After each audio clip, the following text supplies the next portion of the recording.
తిరుపతి లడ్డు కల్తీ వ్యవహారంపై పిఠాపురం మాజీ ఎమ్మెల్యే ఎస్వీఎస్ఎన్ వర్మ మాజీ సీఎం వైఎస్ జగన్మోహన్ రెడ్డిపై తీవ్ర ఆరోపణలు చేశారు. ఈ సందర్భంగా వర్మ మీడియాతో మాట్లాడుతూ చంద్రబాబు నాయుడు ముఖ్యమంత్రిగా బాధ్యతలు చేపట్టిన తర్వాత తిరుపతి లడ్డు కల్తీ వ్యవహారం బయటపడిందని అన్నారు.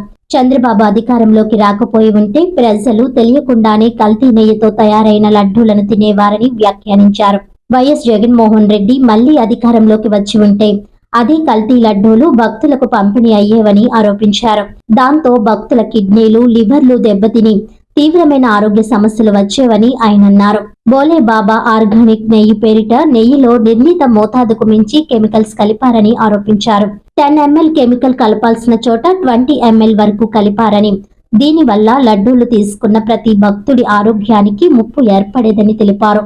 గతంలో ఈ అంశంపై సిఐడి విచారణ వద్దని కోర్టు ద్వారా సిబిఐ విచారణ కోరడంతో సిబిఐ సిట్ విచారణ జరిగిందని వర్మ గుర్తు చేశారు. ప్రస్తుత సిట్ విచారణలో లడ్డూల తయారీలో కెమికల్ నెయ్యి వినియోగించారన్న నివేదికలు బయటకు వచ్చాయని ఆయన వెల్లడించారు.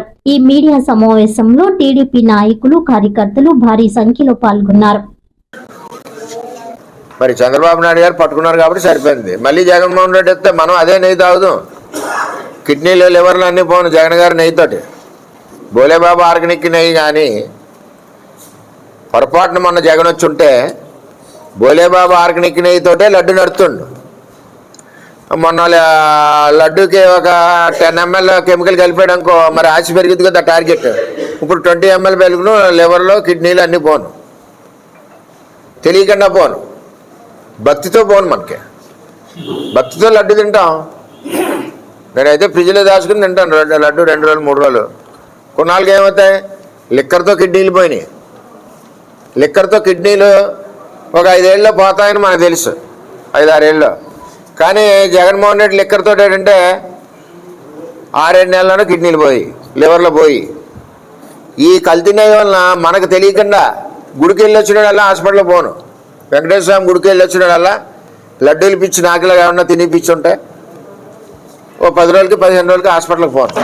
అంటే ఇంత దుర్మార్గంగా ఇన్ని లక్షలాది మంది, కోట్లాది మంది భక్తుల యొక్క ఆరోగ్యంతో చెలగాటం ఆడుకున్న పార్టీ వైఎస్ఆర్ పార్టీ. వేళ చంద్రబాబు నాయుడు గారు బయటికి తీసి నిగ్గు తేల్చారు. త్వరలో వీళ్ళందరినీ కూడా ఎవరెవరు ఉన్నారో అందరూ కూడా జైలుకి వెళ్తారు, అందరూ తేడా లేదని చెప్పి నేను తెలియజేస్తున్నా. వైఎస్ఆర్ పార్టీ జగన్మోహన్ రెడ్డి పరిపాలనలో అవినీతి లేకుండా ఎక్కడా లేదు. Example liquor. ఇవన్నీ అయిపోయాక టార్గెట్ దేని మీద పెట్టారంటే తిరుమల తిరుపతి దేవస్థానం టీటీడీ మీద పెట్టారు.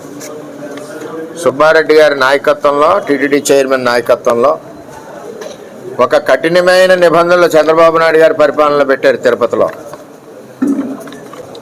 నెయ్యి సప్లై చేయాలంటే చంద్రబాబు నాయుడు గారు పెట్టిన నిబంధనలు, ఆ కంపెనీలు ఏదైతే ఉన్నాయో మినిమం 4.5 కోట్ల మినిమం టర్న్ ఓవర్ ఉండాలి. దానికి నెయ్యికి కావాల్సిన రా మెటీరియల్ ఏముందో అది డైరీ సిస్టంలో, డైరీలు పాలు కొనుక్కుని దాని ప్రాసెస్లో వెన్న నుంచి నెయ్యి, ఆ నెయ్యి కూడా క్వాలిటీ చెక్ చేసిన తర్వాత అప్పుడు భగవంతుడి ప్రసాదాలకి, వెంకటేశ్వర స్వామి ప్రసాదాలకి వాడి విధంగా విధి విధానాలు ఉన్న దానిని ఈ బోలేబాబా ఆర్గానిక్ డైరీ, ఆడికి అసలు డైరీయే లేదు, 2 షట్టర్లు ఉన్నాయి. నిబంధనలు ఎలా తొలగించారంటే పాలు కొనక్కర్లేదు, నెయ్యి అమ్మచ్చు. అది ఎక్కడ పాలు కొనకుండా నెయ్యి ఎలా అమ్ముతాడు? ట్రేడింగ్. అలాగే వాడికి 4 కోట్లు 5 కోట్లు టర్న్ ఓవర్ అక్కర్లేదు, 1 కోటి రూపాయలు ఉంటే చాలు. ఆ నిబంధన కూడా మార్చారు. ఇన్ని మార్చి కిలోకి 25 రూపాయల నుంచి 50 రూపాయలు కమిషన్ పెట్టుకుని వీళ్ళు మన ఏదైతే రసాయనాలతో తయారు చేసిన నెయ్యి ఏదైతే ఉందో అది, దాంతో సుమారు 20 కోట్ల లడ్డూలు అయినాయి. అదే లడ్డూలు అయోధ్య కూడా పంపించారు. ఎంక్వైరీకి పెడితే ఈ సిఐడి ఎంక్వైరీ మాకొద్దు, బయట ఎంక్వైరీ సిబిఐ ఎంక్వైరీ చేయమని చెప్పి జగన్మోహన్ రెడ్డి గారు కోర్టుకు వెళ్ళి అడగడం జరిగింది. దాని ప్రకారమే సిబిఐ ఏం చేసిందంటే ఛార్జ్ షీట్ అటు పెట్టి ఆ ఛార్జ్ షీట్లో ఈవేళ వచ్చిన రిపోర్ట్ ఏంటంటే ఇది రసాయనాలతో కల్తీ అయిన నెయ్యి, ఒరిజినల్ నెయ్యి కాదు, అది రసాయనాలతో కల్తీ అయిన నెయ్యి అని చెప్పి సిట్ షార్ట్ షీట్లో పెట్టారు. నిన్నటి నుంచి వీళ్ళు ప్రాపగండా ఏం చేస్తున్నారు, అసలు ఆ నెయ్యి కల్తీ లేదన్నారు, కల్తీ లేదన్నారు, కల్తీ లేదన్నారు అని చెప్పి అవి ఉన్నాయి కదా మరిగి, ఆ మరిగి 4 ఏరియాల నుంచి బావుమంట మరుగుతూ ఉన్నాయి. నిజాయితీగా సిట్ షార్ట్ షీట్లో పెట్టింది ఈ నెయ్యి బోళీబాబా సప్లై చేసిన నెయ్యి పూర్తి కల్తీ నెయ్యి, స్వచ్ఛమైన నెయ్యి కాదు, అసలు నెయ్యే తయారు చేయదు ఈ కంపెనీ అని చెప్పి వాళ్ళు రిపోర్ట్ ఇవ్వడం జరిగింది. దొంగ పని మన కూటమి ప్రభుత్వంలో ఎట్టి పరిస్థితుల్లోనే వదిలే ప్రసక్తి లేదు. పిఠాపురంలో కూడా జరుగుతుంది, గత నెల కూడా వచ్చింది, దాని మీద యాక్షన్ తీసుకున్నారు, అందులో తేడా లేదు. అంటే ప్రభుత్వం కంట్లో పడాలి, అది కూడా ప్రజల్లో కూడా ఇటువంటి పక్కన జరుగుతుంటే కంప్లైంట్లు కూడా ప్రజలు ఇవ్వాలి, ఇస్తే దాని మీద ఇంకా కఠిన నిబంధనలు ఉంటాయి, కఠిన చర్యలు కూడా ఉంటాయి. తిరుపతి దేవస్థానంలో చాలా దారుణంగా ఈ యొక్క రసాయనాలు కల్పించండి, మరి టన్నుల నెయ్యి వెళ్తుంది తిరుపతి దేవస్థానానికి. మరి అటువంటి పరిస్థితుల్లో ఈవేళ మరి కూటమి ప్రభుత్వంలో ఆ స్కామ్ను బయటికి తీశారంటే చాలా గర్వకారణం. ఈవేళ తిరుపతికి ఏదైనా సప్లై చేయాలంటే నాణ్యత లేని వస్తువులు సప్లై చేయడం ఎవడు బాబు తరం కాదు. ఆ విధంగా చంద్రబాబు నాయుడు గారు కఠిన నిబంధనలు పెట్టారు. వార్తలను ముఖ్యాంశాలు మరోసారి.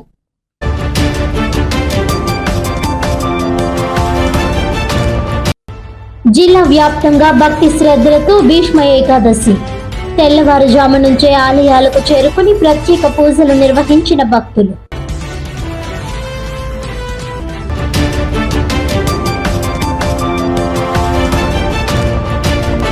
తిరుపతి లడ్డూ కల్తీ వ్యవహారంపై మాజీ సీఎం వైఎస్ జగన్మోహన్ రెడ్డిపై పిఠాపురం మాజీ ఎమ్మెల్యే తీవ్ర ఆరోపణలు. సిట్ విచారణలో లడ్డూల తయారీలో కెమికల్ వినియోగించారని నివేదికలు స్పష్టం చేస్తున్నాయన్న వర్మ.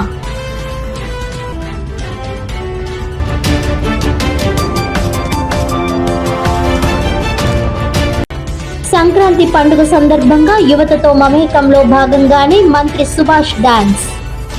వైసీపీ నాయకులు తప్పుడు ప్రచారాలు మానుకోకుంటే రాష్ట్ర బీసీ సంఘాల ఆధ్వర్యంలో ఉద్యమాన్ని చేపడతామని హెచ్చరించిన సంఘ నాయకులు యనమదుల రవి, అనసూరి సతీష్.